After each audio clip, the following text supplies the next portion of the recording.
Liberty Tamil நேயர்களுக்கு வணக்கம். இன்றைய நேர்காணலில் நாம் சந்திக்க இருப்பவர் ஊடகவியலாளர் இந்திரகுமார் தேரடி அவர்கள். வணக்கம். வணக்கம். தமிழக அரசியலில் தமிழ்நாட்டில் காலையிலேருந்தே ஒரே பரபரப்பாக இருக்குது. எல்லா தொலைக்காட்சிகளும் நேரலையில் லைவ் அடிச்சுட்டே இருக்கிறாங்க. அமித்ஷா வராரு, குருமூர்த்தியோட 1.5 மணி நேரம் ஆலோசனை பண்ணுறாரு, 2 மணி நேரம் ஆலோசனை பண்ணுறாரு. இன்னொரு பக்கம் தமிழக பாஜக அலுவலகத்தில் விருப்பமனு அளிக்கிறாங்க. யார் தலைவராக வரப்போகிறாருன்னு பெரிய ட்விஸ்ட்டு. ஆனால் நயினார் நாகேந்திரன் மட்டுமே அந்த விருப்பமனு அளித்தார். கூட 2 பேர் அளித்தாங்க. ஆனால் நயினார் நாகேந்திரன் தான் இருக்கக்கூடிய அண்ணாமலை, வானதி எல்லோருமே பரிந்துரை செய்து அந்த விருப்பமனு அளித்தாங்க. ஒருமனதாக அவர் தேர்ந்தெடுக்கப்படுறாரு. இந்த தமிழக அரசியலில் இந்த அமித்ஷா வருகை, குருமூர்த்தி சந்திப்பு, பாஜக தலைவர், இந்த மாதிரியான அரசியல் விவகாரங்களை நீங்கள் எப்படி பார்க்குறீங்க? ஒரு கட்சி தலைவர் ஒருத்தர் ஒரு கட்சி நிகழ்ச்சி சம்பந்தமாவோ அல்லது கட்சி பொறுப்பாளர்களை சந்திக்கிற சம்பந்தமாவோ வர்றாரு அப்படின்னா அது ஒரு செய்தி. அது அமித்ஷா வர்றாரு, அண்ணாமலை மாற்றப்பட போறாரு அப்படின்ன உடனே அதுல கூடுதலான ஒரு ஹைப் கொடுக்கறத பார்க்க முடியாது.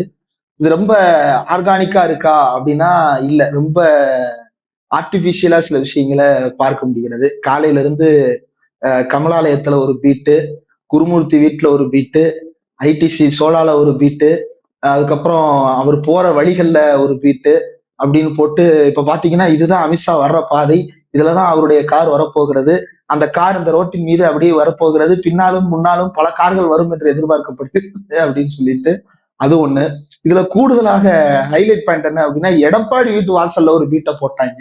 அவர் வீட்டு வாசல்ல ஒரு பீட் நின்றுட்டு காலையில இருந்து செய்தியை பார்த்தோம் அப்படின்னா, எடப்பாடி வீட்டின் கதவுகள் திறக்கப்படுமா, விரைவில் கவிழ்த்திருந்து பாருங்கள், அவருடைய வீட்டு கதவுகள் திறக்கப்பட வாய்ப்பு இருக்கிறது, இன்றைக்கு அமித்ஷா அவரை சந்திப்பாரா இல்லையா என்பது விரைவில் தெரிய வரும். இது எல்லாத்தையும் தெரிஞ்சுக்கிறதுக்கு தான் நம்ம நியூஸ் பாக்குறோம். இப்ப அவங்களும் வெயிட் பண்ணுங்க, இதெல்லாம் தெரிஞ்சுக்குங்க அப்படின்னு சொல்லிட்டு நம்மளை வெயிட் பண்ண வச்சுட்டு காலையில இருந்து இந்த சின்ன பிள்ளைங்களை சர்க்கஸுக்குள்ள கூட்டு போறது அல்லது ஜூக்குள்ள கூட்டு போறது அப்படின்னா, இதுதான்டா சிங்கம், இதுதான் புலி, பாத்தியா கோடு கோடா போட்டிருக்கு, இது வேற வரி குதிரை வேற அப்படின்னு சொல்லிட்டு ஜூல நம்ம சின்ன பிள்ளைங்களை கூட்டு போய் படம் கட்டுற மாதிரி காலையில இருந்து போய்கிட்டு இருக்கு. நயினார் நாகேந்திரன் அந்த கமலாலயத்துக்கு உள்ள நுழையும் பொழுது வாசல்படியை தொட்டு கும்பிட்டு நுழைந்தார். நான் கீழே உலக்குல அரிசி வச்சிருக்காங்களா எத்தி விட்டுள்ள. ஏன்னா சில வீடுகள்ல அப்படியான வழக்கம்லாம் இருக்குது. மாப்பிள்ளை பொண்ணு உள்ள நுழையும் பொழுது அந்த அரிசியை ஏத்தி விட்டு உள்ள நுழையிறது அப்படின்றதெல்லாம் கூட சில வீடுகள்ல பண்ணுவாங்க. அந்த மாதிரி எதுவும் பண்றாங்க அப்படின்னு தெரியலன்னு பார்த்துட்டு இருந்தேன். காலையில இருந்து அமித்ஷாவுக்கு ஒரு கைப் கொடுத்துட்டே இருக்கிறாங்க. வந்தவர் குருமூர்த்தியை சந்திப்பதற்காக போனாரு. கிட்டத்தட்ட 1 மணி நேரத்திற்கு மேலான சந்திப்பு. நம்ம என்னன்னு விசாரிக்கும் பொழுது RSS முக்கிய பிரமுகர்களை அவர் அங்க சந்தித்திருக்கிறார் அப்படின்னு சொல்லிட்டு கேள்விப்பட முடிந்தது. பெரிய அளவுக்கு இதுல நம்ம யூகிக்கிறதுக்கு ஒன்றும் மேட்டர் இல்ல. பாஜக தலைவர் இப்போ பதவி காலி ஆயிருச்சு. யாரை போட போறாங்க அப்படின்றது குறித்து RSS கருத்துக்களை தெரிந்து கொள்வது அப்படின்றதுக்காக குருமூர்த்தியிடம் போய் கருத்துக்களை கேட்டிருப்பார்கள் அப்படின்னு எதிர்பார்க்கப்படுது. 2வது, குருமூர்த்தி ரொம்ப நாளா வெளிச்சத்துல இல்லாம இருக்கிறாரு. பாஜகவுக்கு ஒரு கை குறைந்தது போல அல்லது RSS தனக்கு ஒரு கை குறைந்தது போல உணர்ந்திருக்கலாம். அப்ப குருமூர்த்தியை லைட்டுக்கு கொண்டு வர்றது அப்படின்னா எப்படி கொண்டு வர்றது? அமித்ஷாவை நேரடியா போய் குருமூர்த்தியை பார்க்க வைப்போம் அப்படின்னு சொல்லிட்டு அமித்ஷா குருமூர்த்தியை போய் சந்திப்பது அப்படின்றத ஒரு ப்ராமினன்டான ஒரு நியூஸா. ஏன்னா அமித்ஷா ஒரு ஹோட்டல்ல தங்கி இருக்கிறாரு, குருமூர்த்தி அதே ஹோட்டலுக்கு சந்திச்சிட்டாரு அப்படின்னா அங்கேயே முடிஞ்சிட போகுது பிரச்சனை. இவங்க அங்க போய் அப்படின்றது குருமூர்த்திக்கு ஒரு கைப்பை கொடுக்கிறது அப்படின்னு. ஏன்னா குருமூர்த்தி RSS ஒரு நிழல் அதிகார மையமாக தமிழ்நாட்டில் நீண்ட காலமாக செயல்பட்டு இருக்கிறார். ஆனால் அவருடைய யோசனைகள் எல்லாம் எந்த அளவுக்கு பலன் கொடுத்தது அப்படின்றது தெரியல. 2வது, குருமூர்த்தியை சந்திக்க போகும் பொழுது அண்ணாமலையும் கூடவே போனார், எல்முருகனும் கூடவே போனார். காலையில தமிழிசை வீட்டுல இருந்து அவர் கிளம்புனதுதான். அதுக்கப்புறம் அவர் உள்ள போய் ஒரு 1.5 மணி நேரம் லாக் ஆயிட்டாரு. என்ன பண்றதுன்னு தெரியல. எல்லாம் எடப்பாடி வீட்டு முன்னாடி, டிடிவி வீட்டு முன்னாடி, டிடிவி விருந்தினருக்கு பார்த்தா இன்னைக்குன்னு பார்த்து அப்போலோ மருத்துவமனையில அனுமதிக்க. ஆமா, எதுக்குன்றது அது வேண்டாம், அது அவரா சொன்னாதான் நல்லா இருக்கும். அது நம்ம வெளியிடுறது அவ்வளவு நாகரிகமானதா இருக்காது. அது மருத்துவம் காரணம் அப்படின்றது அவங்களுடைய தனிப்பட்ட விவகாரம். அவர் என்ன பண்றாருன்றதுலாம் வேண்டாம். அவர் மருத்துவமனையில போய் அட்மிட் ஆயிட்டாரு. OPS என்ன செய்யறாருன்னு தெரியல. செங்கோட்டையன் என்ன பண்றாருன்றதுதான் ரொம்ப குருஷியலானது. அவர் கோபியில இருக்கக்கூடிய முருகன் கோயில்ல போய் பன்னீர் அபிஷேகம் பண்ணிட்டு இருக்கிறாரு. கோபி முருகன் கோயில் பன்னீர் அபிஷேகம், செங்கோட்டையன் ஒரே கலகலப்பா இருக்கு, ஊரே ரணகலமா இருக்குது. அவர் என்னன்னா அங்க போயிருக்கிறாரு. சரி, எடப்பாடி பழனிசாமி பொதுவா பங்குனி உத்திரம் முருகனுக்கு உகந்த நாள் ஊர் பக்கம் போயிருவாரு, பூஜை புனஸ்காரம்னு உட்கார்ந்து இருப்பாரு. சில புத்தகங்களை வேற கையில் எடுத்துட்டு போவாரு.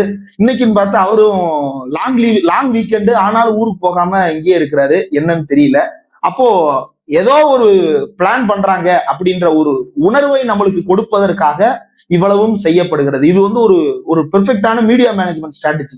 எல்லாரையும் என்கேஜ் பண்ணி வைக்கிறது. எடப்பாடி என்ன செய்வாருன்னு ஒரு நியூஸை கிளப்பி விட்டுட்டு, எடப்பாடி வீட்டு முன்னாடி ஒரு நியூஸ், செங்கோட்டையன் என்ன பண்ணுவாருன்னு கிளப்பி விட்டு செங்கோட்டையன் வீட்டு முன்னாடி ஒரு நியூஸ், தினகரன் என்ன பண்ணுவாரு தினகரன் வீட்டு முன்னாடி ஒரு நியூஸ், அண்ணாமலை வீட்டு முன்னாடி கமலாலயம் முன்னாடின்னு சொல்லிட்டு சென்னையில ஒரு பத்திரிகை ஆபீஸுக்கு வந்து 10 வீட்டு இருக்குன்னா 10 நியூஸ் அப்படி அள்ளி விட்டு எல்லா பேரும் என்கேஜ் பண்றது அப்படின்னு. தமிழ்நாட்டுல வேற எந்த செய்தியும் யாரும் பேச விடாம இதை மட்டுமே பேசுவது போல ஒரு தோற்றத்தை உருவாக்கி தாங்கள் வளர்ந்திருப்பதாக ஒரு தோற்றத்தை காட்ட விரும்புகிறார்கள். அதற்காக இந்த ஜும்லா இன்னும் எலெக்ஷன் நெருங்க நெருங்க இன்னும் பல ஜும்லாக்கள் இதில் நடக்க இருக்கிறது. நாம இது மாதிரி இன்னும் பல நேரலைகளை நம்ம பார்க்க போறோம், பல பூட்டிய கதவுகளை நம்ம பார்க்க போறோம்.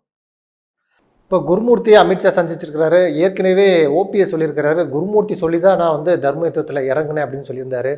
இப்போ சமூக வலைதளங்களில் திமுக காரங்க கேலியாக கிண்டல் பண்ணுறதை பார்க்க முடியுது. உங்களுடைய வியூக வகுப்பாளர் குருமூர்த்தி தானா, அப்போனா எங்களுக்கு 200க்கு 200 உறுதின்னு சொல்லி அவங்க கமெண்ட் பண்ணுறாங்க.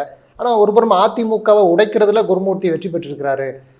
இப்போ உள்ள அந்த அந்த அரசியல் நிலவரங்களை குருமூர்த்தி சரியான நிலையில் கையாள்வார், இது ஒரு பெரிய சிக்கல் திமுகக்கு அப்படின்லாம் சொல்கிறாங்கல்ல, அதெல்லாம் எப்படி பார்க்குறீங்க? குருமூர்த்தி சொல்றதை கேட்டா திமுக அது 234க்கு 200 எடுக்கிறது அப்படின்றத வந்து எவனாலையும் தடுக்க முடியாதுன்னு சமூக வலைதளத்துல இப்ப பலரும் பேசிட்டு இருப்பாங்க, நீங்களும் பார்த்திருப்பீங்க. அவர்தான் போன எலெக்ஷன் அப்போ என்ன பேசி இருந்தார் அப்படின்னா, பயன்படும் என்றால் சாக்கடையும் கூட நாம் பயன்படுத்தி கொள்ள வேண்டும், சசிகலா டிடி தினகரன் எல்லாரையும் சேர்த்துக்கணும் அப்படின்னு சொல்லி பேசியிருந்தாரு.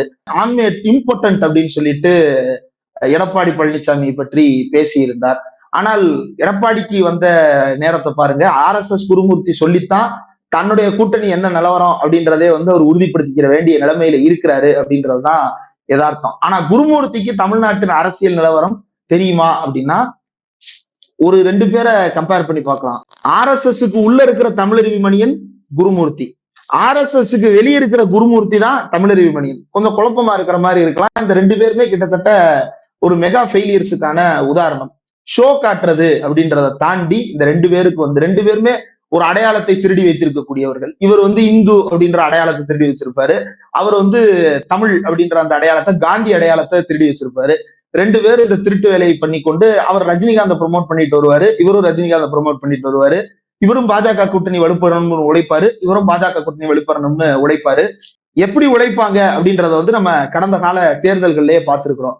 RSS குருமூர்த்தி சொல்லி தமிழ்நாட்டு வாக்கரசியல்ல எந்த மாற்றமும் ஏற்பட்டதாக வரலாறே இல்லை. OPS பொறுத்த வரைக்கும் அவர் கொஞ்சம் வெள்ளந்தியான மனுஷன். எந்த அளவுக்கு வெள்ளந்தியான மனுஷன் அப்படின்னா, பெங்களூர் புகழேந்தி உங்க எல்லாருக்கும் நல்லா தெரியும். ஜெயலலிதா அவர்கள் வந்து பெங்களூர்ல வந்து தொடர்ந்து போயிட்டு வந்ததுனால அங்க ஒரு பொறுப்பாளர் போட்டாங்க, திரு புகழேந்தி அவர்கள், அதிமுகவினுடைய தீவிரமான விசுவாசி. எல்லா பேரும் ராயப்பேட்டை தலைமை அலுவலகத்துல இருக்கிறாங்க.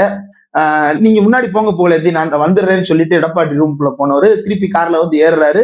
ஏறி வீட்டுக்கு போய் இறங்குறாங்க, உட்காந்து சாப்பிட்டெல்லாம் முடிச்சிட்டாங்க. சாப்பிட்டு முடிச்சுட்டு OPS கிளம்பணும். இப்போ OPS கிளம்பும் போது புகழேந்தி, ஒரு விஷயம், உன்னை நீக்க சொல்லி கையெழுத்து போட சொன்னாங்க, நான் போட்டேன், நீ எதுவும் தப்பா நினைச்சுக்கிடாத போனாரு. அந்த அளவுக்கு ஓ பன்னீர்செல்வம் வெள்ளந்தியான மனிதர். அவர் எவ்வளவு வெளிப்படையான மனிதர்ன்றது அவரே சொல்றாரு. குருமூர்த்தி சொல்லிதான் நான் வந்து தர்ம யுத்தம் பண்ணேன் அப்படின்னு சொல்லி. அப்ப பாஜகவினுடைய கைக்கூலி நான் அப்படின்றத பன்னீர்செல்வம் ஏற்கனவே ஒப்புக்கொண்டார். அதனாலதான் அவருடைய செல்வாக்கு கட்சிக்குள் குறைந்து போனது. அவரை நம்பி எந்த நிர்வாகிகளும் கூட வரவே இல்லை. 2-3 MLA-க்களை கூட கூட்டிட்டு சுத்துறாரு. அவங்களையும் வந்து அவர் எந்த பலிபீடத்தில் தலை வைத்து எந்த அருவாளுக்கு பலி கொடுக்க போகிறார் அப்படின்றது தெரியல. சோ எடப்பாடி பழனிசாமி, ஓ பன்னீர்செல்வம், டிடிவி தினகரன், சசிகலா இவங்க எல்லாம் ஒண்ணு சேர்ந்தா அதிமுக பலம் பெற்றதாக இருக்கும் அப்படின்னு சொல்றதுக்கு அமித்ஷா வரணும்ன்ற அவசியம் இல்லை, குருமூர்த்தி வரணும்ன்ற அவசியம் இல்லை. அது அதிமுக இருக்கக்கூடிய ஒரு தொண்டர்கிட்ட கேட்டாலே, ஆமா எல்லாரும் ஒன்னா சேர்ந்தா நல்லா தானே இருக்கும்னு சொல்லிட்டு சாதாரண தொண்டரே சொல்லிட்டு போயிடுவாரு. ஆனால் அது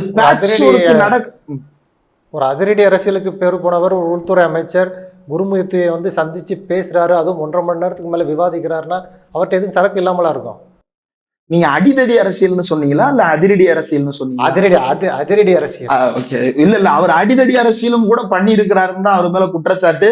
சிபிஐ வழக்குல எல்லாம் அவர் ஜெயிலுக்குள்ள போய் இருந்தவர். அப்போ ஒரு கிரிமினல் பேக்ரவுண்ட் அப்படின்றது இருக்கத்தான் செய்து, ஒரு ஷேடோ ஏரியா அப்படின்றது இருக்கு. அதனால நீங்க சொன்னது வந்து ஒரு போஸ்ட் வேர்டா எங்க அதுல வந்து அதிரடின்னு சொன்னது எனக்கு அடிதடின்னு காதுல விழுந்துருச்சு.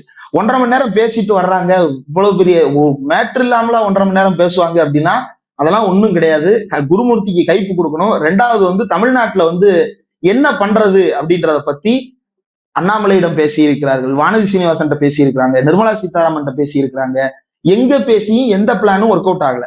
போன தடவை குருமூர்த்தி சொல்ற பிளானை கேட்டு குருமூர்த்தி பிளான் ஒர்க் அவுட் பண்ண ட்ரை பண்ணி பார்த்தாங்க. அதுல எந்த விதமான பலனும் கிடைக்கல. அதுக்கப்புறம் வந்து குருமூர்த்தியை தாண்டி நம்ம வேற சில பிளான்ஸை பண்ணி பார்க்கலாம்னு சொல்லிட்டு பண்ணி பார்த்தாங்க. அதுவும் ஒர்க் அவுட் ஆகல. அப்ப என்ன பண்ணாலும் இங்க ஒர்க் அவுட் ஆகல அப்படின்ற விரக்தியில வந்து 2 பேரும் உள்ள இருந்து மாறி மாறி நீ பண்ணதுனால கெட்டு போச்சு, நான் பண்ணதுனால கெட்டு போச்சுன்னு மாறி மாறி திட்டிட்டு இருக்க வேண்டாம் வாய்ப்பு இருக்கே தவிர, இது அரசியல் அறிவை பகிர்ந்து கொள்ளும் அளவிற்கு இவர் பெரிய 2 பேரும் பெரிய அறிஞர்களும் பேரறிஞர்களும் கிடையாது. 2 பேருமே வந்து ஒரு ஷேடோவான பேக்ரவுண்ட்ல வேலை பார்த்தவங்க. இவர் நேரடியா அடித்தடியில் வேலை பார்த்தவர். இவர் டிமானிட்டைசேஷன் இந்த மாதிரியான விஷயங்களை கேரவன்ல திருமதி சுஜாதா அவர்கள் வந்து பெரிய ஆர்டிகிள் எழுதியிருக்கிறாங்க. RSS நிழல் அதிகாரம் குருமூர்த்தி அப்படின்னு சொல்லிட்டு எப்படி எல்லாம் இந்த மனிதர் வந்து அதிமுக என்கின்ற கட்சியை குட்டையை குலைப்பதற்காக வேலை பார்த்தாருன்னு. குருமூர்த்தியோட அறிவு என்னன்றது நமக்கு தெரியும். குருமூர்த்தியாலேயே ஒரு கட்சியை உடைக்க முடியுதுன்னா அந்த கட்சியினுடைய தலைவர்களுடைய அறிவு மட்டம் வந்து இன்னும் பெரிய வியப்புக்கு உள்ளானதாக இருக்குமோ அப்படின்னு. அதிமுக தொண்டர்களை பொறுத்த வரைக்கும் அவங்க வந்து அவங்களுக்குள்ள ஒரு பேசிக்கான கேரக்டர் என்ன அப்படின்னா, அவங்களுக்கு கலைஞரை பிடிக்காது. ஏன்னா அவங்களுக்கு எம்ஜிஆரை பிடிக்கும். எம்ஜிஆருக்கு கலைஞரை பிடிக்காது, எங்களுக்கும் கலைஞரை பிடிக்காது, அவ்வளவுதான். ஆனால் இன்னைக்கு நீங்க போய் அதிமுக காரங்கள்ட்ட சர்வே பண்ணி பாருங்க. 40 வயசுக்கு மேல இருக்கிற எந்த அதிமுக காரரும் 40 வயசுக்கு மேல ஏன் சொல்றேன்னா அதுக்கு கீழே அதிமுக ஆளே இல்லாம இருக்கும் அப்படின்ற சந்தேகம் இப்ப வருது. 40 வயசுக்கு மேல இருக்கிற அதிமுக காரங்க எல்லாரும் நெஞ்சில எம்ஜிஆர் பச்சை ஊத்திட்டு இருக்கக்கூடிய அதிமுக காரங்க எல்லா பேரும் நாங்க ஸ்டாலினுக்கு தாங்க ஓட்டு போடுறோம்னு சொல்ற அளவுலதான் தமிழ்நாட்டினுடைய அதிமுக தொண்டர்கள் மனநிலை இருக்கு. காரணம் என்ன அப்படின்னா, அதிமுக கிரெடிபிலிட்டி இல்லாம போயிட்டு இருக்கு. எடப்பாடி பழனிசாமி ஒரு இன்கிரெடிபிளான பார்ட்டியை வந்து எந்த கிரெடிபிலிட்டி இல்லாம ஆக்குறதுல வந்து கைதேர்ந்தவராக இருக்கிறார். இன்னைக்கு இந்த சூழ்நிலை இங்க வந்து குருமூர்த்தியினுடைய சந்திப்பை பத்தி பேசுறோம். அந்த பக்கம் இவருக்கு சிறுபான்மையினரின் ஆதரவை பெற்று தருவதற்காக கடந்த தேர்தல்ல கண்ணியத்தோடு உழைத்த, கடமையோடு உழைத்த SDPI கட்சியினுடைய தலைவர் நெல்லை முபாரக் அவர்கள் வந்து இன்றைக்கு வந்து திமுக தலைமை அலுவலகமான அறிவாலயத்தின் வாசல்ல நின்று முதலமைச்சரை சந்தித்து வக்ஃபு மசோதாவுக்கு எதிர்ப்பு தெரிவித்து வழக்கு தொடர்வதற்காக நன்றி தெரிவிக்க வந்தேன்னு அங்க போய் நிக்கிறாரு. இப்ப யார் சாணக்கியர், இப்ப யார் வந்து அரசியல் தந்திரம் மிக்கவர் அப்படின்னு பார்க்கும் பொழுது அமித்ஷா 0, ஸ்டாலின் 1ல ஸ்கோர் நிக்குது. அப்ப அமித்ஷாவுக்கு இந்த இடத்துல என்ன ரோல் இருக்கு? பிரஸ் மீட்னு சொன்னாங்க. நம்மளும் காலையில இருந்து வெயிட் பண்றோம். காலைல 11 மணிக்கெல்லாம் நம்ம பேசிட்டோம், இன்னைக்கு நம்ம நேர்காணல் செய்யலாம் அப்படின்ட்டு. 11 மணிக்கு பிரஸ் மீட் வரல, 12 மணிக்கு பிரஸ் மீட் வரல, 1 மணிக்கு வரல, 2 மணிக்கு வரல. நம்ம இப்ப பேசுறப்ப மணி 3:30, இப்ப வரைக்கும் பிரஸ் மீட்டுக்கு வரல. அந்த பிரஸ் மீட்ல நடந்த கூத்துக்கள், இவ்வளவு பெரிய அறிவாளியோட பேசினாங்கல்ல, அந்த அறிவாளியோட பேசுற நேரத்துல என்ன நடந்துச்சு அப்படின்னா, 11 மணிக்கு தேசிய ஜனநாயக கூட்டணின்னு வைக்கப்பட்டிருந்த பேனர் அதற்கு பிறகு கருப்பு திரையாக மாறி பிறகு மீண்டும் வந்து ஒற்றை தாமரையோடு அந்த பதாகை இருந்தது. அந்த பதாகை அதற்கு பிறகு கொஞ்சம் அப்டேட் பண்ணி இந்த பக்கம் மோடி அமித்ஷா, அந்த பக்கம் நட்டா அண்ணாமலை, இப்போதைய தலைவர்கள். மேல வந்து யார் யார் படம்னு பார்த்தா நயினார் நாகேந்திரன் படத்தை மேலே வைத்திருக்கிறார்கள். அப்போ அதுலயே அவங்க வந்து ஒரு செய்தியை சொல்லிட்டாங்க, எங்களுடைய கேண்டிடேட் யாருன்றது. கூடுதலாக வானதி சீனிவாசன், அண்ணாமலை, தமிழிசை சவுந்தரராஜன் உள்ளிட்ட மூத்த உறுப்பினர்கள் அத்தனை பேர் வந்து, மூத்தன்னு அண்ணாமலை சேர்க்க முடியாது, தமிழிசை சவுந்தரராஜன், வானதி போன்ற மூத்த உறுப்பினர்களும் அண்ணாமலை போன்ற புதிய முகங்களும் இவருக்கு வந்து ஆதரவு தெரிவித்து வேட்புமனு தாக்கல் செய்ய வச்சிருக்கிறாங்க. அப்ப அவர் தான் தலைவரா தேர்ந்தெடுக்க போறாங்கன்றது ஆப்வியஸா எல்லாருக்கும் தெரிஞ்ச விஷயமாக மாறுகிறது. இவரை தலைவரா தேர்ந்தெடுக்கிறதுக்கு தான் இவ்வளவு பெரிய டிராமாவும் நடைபெற்றுக் கொண்டிருக்கிறது. நயினாரை ஏற்றுக்கொள்வதில் RSSக்கு சில சிக்கல்கள் இருந்திருக்கலாம். ஏன் அப்படின்னா, நயினாருக்கு வந்து ஒரு டிரெவிடியன் பேஸ் ஒண்ணு இருக்குது. அந்த டிரெவிடியன் பேஸ் அவர் பயன்படுத்துறாரா இல்லையான்றது வேற. ஆனா அவருக்குள்ள சின்ன தாக்கம் ஒண்ணு அதன் காரணமாக இருந்து கொண்டே இருக்கிறது. ஏன் அப்படின்னா, நீங்க சட்டப்பேரவைக்குள்ளே பாத்தீங்க அப்படின்னா, அப்பாவு வந்து நீட்டு தொடர்பான மசோதா, அந்த மசோதாவுக்கு வழக்கமான பாஜக காரராக இருந்திருந்தால் முதல்லயே வந்து ஏதாவது ஒரு பிரச்சனையை கிளப்பி வெளிநடப்புன்னு வெளியே போயிருந்திருக்கிறோம். அதிமுக ஸ்டைல்ல அப்படி பண்ணல. மாறாக எந்திரிச்சு நின்று பேசுறதுக்கு எந்திரிச்சிட்டாரு. அப்பா வந்து ஆதரவுன்னு சொல்லிட்டு போங்க அப்படின்றாரு. நயினார் நாகேந்திரன் சிரிச்சுட்டே நிக்கிறாரு. இல்ல சொல்லுங்க நாகேந்திரன், ஆதரவுன்னு சொல்லுங்க அப்படின்றாரு. இல்ல தமிழ்நாட்டின் நலனுக்காக எதுவாக இருந்தாலும் நாங்கள் துணை நிற்போம் அப்படின்னு சொன்னதா இருக்கட்டும், அனைத்து கட்சி கூட்டத்துல வந்து தமிழ்நாட்டின் நலனுக்காக நாங்கள் குரல் கொடுப்போம் அப்படின்னு சொன்னதா இருக்கட்டும், இந்த வார்த்தைகள்லாம் பாரதிய ஜனதா கட்சியினுடைய வாயில இதற்கு முன்பு வரவே வராது. அதுக்கு என்ன வரும் அப்படின்னா, பாஜகவுக்கு தேச நலனுக்காக இந்த ஒரு மாநிலம் முடிவை எடுப்பதுல என்ன தப்புன்னு கேட்டுக்கிட்டு இருந்த ஒரு மாநிலம் நயினார் நாகேந்திரனுடைய என்ட்ரிக்கு பிறகு சட்டப்பேரவையிலேயே அனைத்து கட்சி கூட்டங்கள்லையும் கலந்துகிட்டு தமிழ்நாட்டின் நலனுக்காக அப்படின்ற ஒரு தோற்றத்தை அது வந்து போர்த்தி கொள்ளுகிறது. இது அண்ணாமலையால் முடியல, எல்முருகனால முடியல, வானதியால முடியல, ஆனா நயினாரால இது முடியுது அப்படிங்கும் பொழுது தமிழ்நாட்டுல வந்து இன்னொன்னு பாஜக அதிமுக கூட்டணி உறுதியாக போகிறது. அதிமுகவை பொறுத்தவரையில அதிமுகவுக்கு தென்மண்டலங்கள்ல ஒரு பெரிய செல்வாக்கு குறைந்தது போல இருக்கு. காரணம், அதிமுகவில் இருந்த ஓ பன்னீர்செல்வம், டிடிவி தினகரன், சசிகலா, திவாகரன் போன்றவர்கள் எல்லாம் வெளியே கிளம்பினதற்கு பிறகு அந்த சமூகத்தின் ஆதரவு அதிமுகவுக்கு இல்லாமல் போய்விட்டதோ அப்படின்ற ஒரு எண்ணம் இருக்கிறது. அப்போ நயினார் நாகேந்திரன் அந்த இடத்துக்கு கொண்டு வருவதன் மூலமாக அதிமுகவின் வாக்காளர்களாக இருக்கக்கூடிய முக்குளத்தோர் சமுதாய மக்களை தங்கள் பக்கம் இழுத்துக் கொள்ளலாம் அப்படின்ற ஒரு பிளான் வந்து அவங்களுக்குள்ள போயிட்டு இருக்கு அப்படின்றது வந்து வெளிப்படையாக தெரிந்த விஷயம் தான். தமிழ்நாட்டுல ஒரு 7 சாதிகளை குறிப்பிட்டு அவர்கள் குறிவைத்து வேலை பார்த்து கொண்டிருக்கிறார்கள் அப்படின்றது நீண்ட காலமா அரசியலை பார்த்து தெரியும். ஆனாலும் அந்த சமுதாயத்தை சேர்ந்தவர்கள் அத்தனை பேரும் பாஜக, அத்தனை பேரும் அதிமுக, அத்தனை பேரும் திமுக இருக்காங்களான்னு இல்ல. எல்லா சாதிக்காரங்களும் எல்லா கட்சியிலும் இருக்கத்தான் செய்யறாங்க. அப்போ நயினாரை கொண்டு வர்றது ஒரு ப்ராஃபிட்டபிளா இருக்கும். ஏன்னா வானதி சீனிவாசன் ஆல்ரெடி உள்ள இருக்கிறாங்க. இப்பதான் ஒரு சமூகத்துல இருந்து அண்ணாமலைன்னு ஒருத்தரை கொண்டு வந்தோம். அவரை பெரிய சாதிக்காரர்கள் தோல்ல தட்டி கொடுத்து ஓட்டு கேட்டோம். அப்படி இருந்தும் வந்து அவரால் ஜெயிக்க முடியல.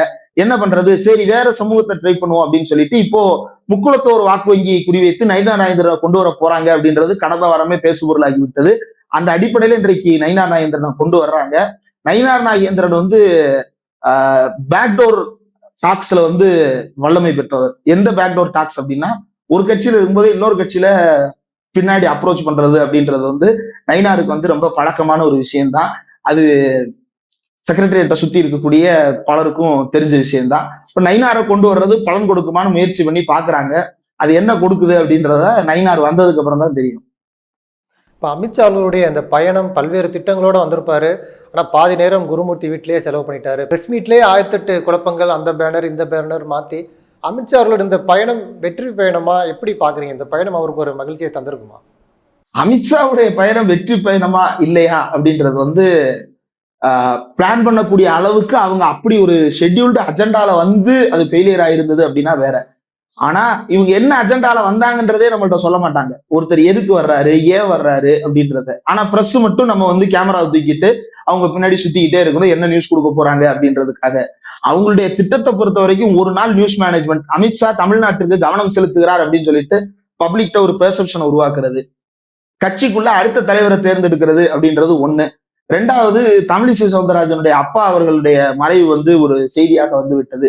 குருமூர்த்தி வந்து இங்க இருந்து RSS தலைமை அலுவலகத்துக்கு நயினார் வேண்டாம் நயினார் வேண்டாம்னு நியூஸ் அடிச்சுக்கிட்டே இருக்கிறாரு.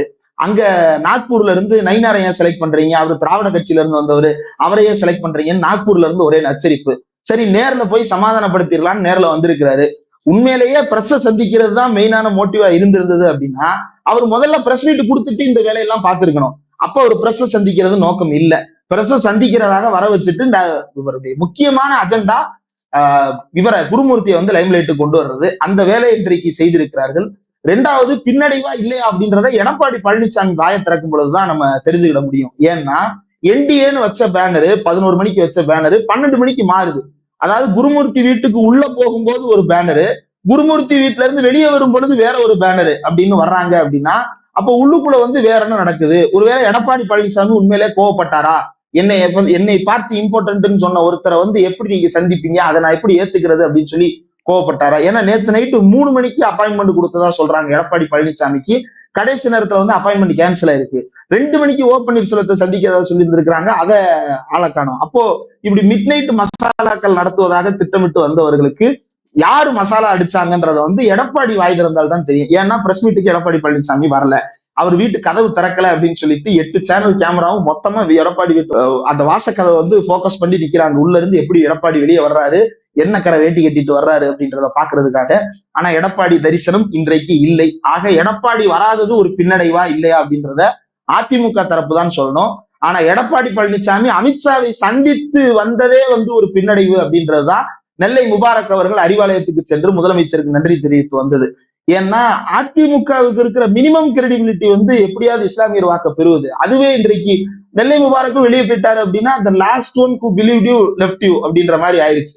அப்ப இதற்கு மேல எடப்பாடி பழனிசாமி கிரெடிபிலிட்டின்னு ஒண்ணும் கிடையாது. அவரே நினைத்தாலும் நாளை பிஜேபியிடம் இருந்து முரண்பட்டு போவதற்கு வாய்ப்பே இல்லை என்னும் அளவிற்கு அவர் பாஜகவில் சிக்கி இருக்கிறார் அப்படின்றதுதான் இதுல இருந்து தெரிந்து கொள்ளக்கூடியது. அப்ப இதுல பின்னடைவு அப்படின்னா பின்னடைந்து போகும் அளவிற்கு எடப்பாடி பழனிசாமி முன்னேறி வரவில்லை அப்படின்றதுதான் தமிழ்நாட்டு அதிமுக தொண்டர்களின் வருத்தம். இறுதியாக இப்போ நயினார் நாகேந்திரன் ஒருமனதாக தேர்ந்தெடுக்கப்பட்டிருக்கிறாரு. அண்ணாமலையும் உடன் இருக்கிறாரு. சிரித்த முகத்தோடு இருந்தாலும் உள்ளுக்குள்ள ஒரு சோகம் அவர் முகத்துல தெரியுது. அண்ணாமலை அவர்களுடைய இந்த இதை எப்படி பாக்குறீங்க? அண்ணாமலை பல முயற்சிகள் செய்து பார்த்தார். ஒன்னும் இல்ல, இப்ப நீங்களும் நானும் நண்பர்கள்னு வச்சுப்போம். உங்கள்கிட்ட சொல்லிட்டு நான் கிளம்புறேன். விடை பெறுகிறார் அண்ணாமலைன்னு நியூஸ்ல அடிக்கிறாங்க. இல்ல, அந்த விடையை சொல்லல. நான் எலெக்ஷன் டயத்துல நடந்த ஒரு நிகழ்ச்சியை சொல்ல வரேன். இப்ப நான் உங்கள்கிட்ட சொல்லிட்டு கிளம்புறேன். நான் ஒரு பொருள் எடுத்துட்டு போறேன். எடுத்துட்டு போன பொருள் உங்களுக்கு மட்டும்தான் தெரியும். நான் போய் உட்கார்ந்துருக்கேன். உட்கார்ந்த உடனே போலீஸ் என்னப்பா இந்த பொருளை வச்சுட்டு உட்கார்ந்து இருக்கிற அப்படின்னு நியூஸ் வருதுன்னா அப்ப என்ன நடந்திருக்கும்? இப்ப நீங்க எடுத்துட்டு போறீங்க, எனக்கு மட்டும்தான் தெரிஞ்ச ஒரு விஷயம், அங்க ஒண்ணு சிக்கிருச்சு அப்படின்னா அப்ப என்ன நடந்திருக்கும்? நயினார் நாகேந்திரன் 2 பேருக்கு எமர்ஜென்சி கோட்டால டிக்கெட் போட்டு கொடுத்திருக்காரு. அந்த 2 பேரும் ஒரு பொருள் எடுத்துட்டு போறாங்க. அவங்க எடுத்துட்டு போனது கட்டுக்கட்டான பணம். அந்த பணத்தை அவங்க எடுத்துட்டு போறாங்க. ட்ரெயினை எக்மோர்ல கிளம்புன ட்ரெயினை தாம்பரத்துல போய் நிப்பாட்டி போலீஸ் ஏறி அந்த பிரவுன் பேக் எடு, அந்த பச்சை பை எடு, 2 பேரும் இறங்குன்னு கையை காட்டி சீட் நம்பரை பிடிச்சி இறங்குறாங்கன்னா அவ்வளவு லீக் எப்படி நடக்கும்? உள்ளுக்குள்ளேயே காம்ப்ரமைஸ் ஆகாம வெளியே இந்த நியூஸ் வந்திருக்க வாய்ப்பே இல்லை. அப்போ அந்த தேர்தல் சமயத்திலேயே நயினார் நாகேந்திரனை எப்படியாவது சிக்க வைத்து விட வேண்டும் என்பது யாருடைய திட்டம்னு நான் சொல்லல, பாஜக காரங்களே பல பேர் சொன்னது. அண்ணாமலை சொல்லாம இது நடந்திருக்காது அப்படின்னு. ஏன் அப்படின்னா எலெக்ஷன் டயத்துல இந்த மாதிரியான ரெய்டை யார் நடத்துவான்னா எலெக்ஷன் கமிஷன் நடத்தும். மாறாக தமிழ்நாடு காவல்துறை போகுது. காவல்துறைக்கு இந்த இன்டெலிஜென்ஸை கசிய விட்டது யாரு?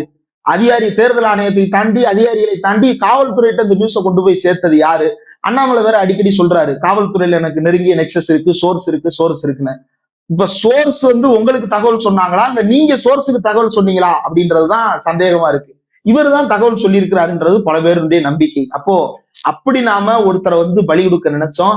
ஆனா அவர் நாடாளுமன்ற தேர்தலில் தோத்தாலும் அவர் கை தேடி இப்போ ஒரு பதவி வருதே அப்படின்ற வருத்தம் அண்ணாமலைக்கு உள்ளூர இருக்கும். ஆனாலும் அதை கட்டுப்படுத்துவதற்காக அண்ணாமலை இன்னைக்கு நயினார் நாகேந்திரனுக்கு பரிந்துரை கடிதத்தில் கையெழுத்து போட்டிருக்கிறார் இல்லையா? அது வெறுமன நயினார் நாகேந்திரனை ஏற்றுக்கொள்வதற்கு அண்ணாமலை பணிய வைக்கப்பட்டார் என்பது மட்டும் அல்ல, தனி கட்சி தொடங்க போகிறார் என்று சொல்லப்பட்டதற்கும் பாஜக தலைமை சேர்த்து முடிவுரை எழுதியிருக்கிறது. நீ இதுக்கு கையெழுத்து போடாம இருந்தன்னா, இப்ப அண்ணாமலை ஒண்ணும் இல்லைங்க, வானதி, தமிழிசை சவுந்தரராஜன், நாராயணன் திருப்பதி, KT ராகவன், அவர் இப்ப பொறுப்புக்கு வந்துட்டாரு. அப்ப KT ராகவன், அப்புறம் இவரு அமர் பிரசாத் ரெட்டி, SG சூர்யா, இப்படி ஒரு பெரிய பட்டாளமே கையெழுத்து போட்டுருச்சு. அண்ணாமலை மட்டும் போடல. பெரிய தலைவர்கள் அத்தனை பேரும் ஆதரவு தெரிவித்தும் அண்ணாமலை போடவில்லை. அப்போ பாஜகவில் மனக்கசப்பா? நாளைக்கு நம்மளே இதை டிஸ்கஸ் பண்ணுவோம் டைட்டிலா எடுத்து. அப்போ அதை கட் பண்ணணும் அப்படின்னா அண்ணாமலை பரிந்துரையில கையெழுத்து போட வை அப்படின்னு சொல்லிட்டு அண்ணாமலை இன்றைக்கு பாஜக தலைமை அடிபணிய வைத்திருக்கிறது. தனி கட்சி தொடங்குவது தொடர்பான விஷயங்களுக்கெல்லாம் முற்றுப்புள்ளி வைத்திருக்கிறது. அண்ணாமலை அப்படி ஒரு பிளான் வச்சிருந்தாரு அப்படின்னா இனிமேல் அது எக்ஸிக்யூட் ஆக வாய்ப்பு இல்லை. இப்ப மண்டல பதவி கொடுக்க போறதா பேசுறாங்க. அது என்ன பதவி அப்படின்றத கூட குருமூர்த்திட்ட அவங்க டிஸ்கஸ் பண்ணிருக்கலாம்.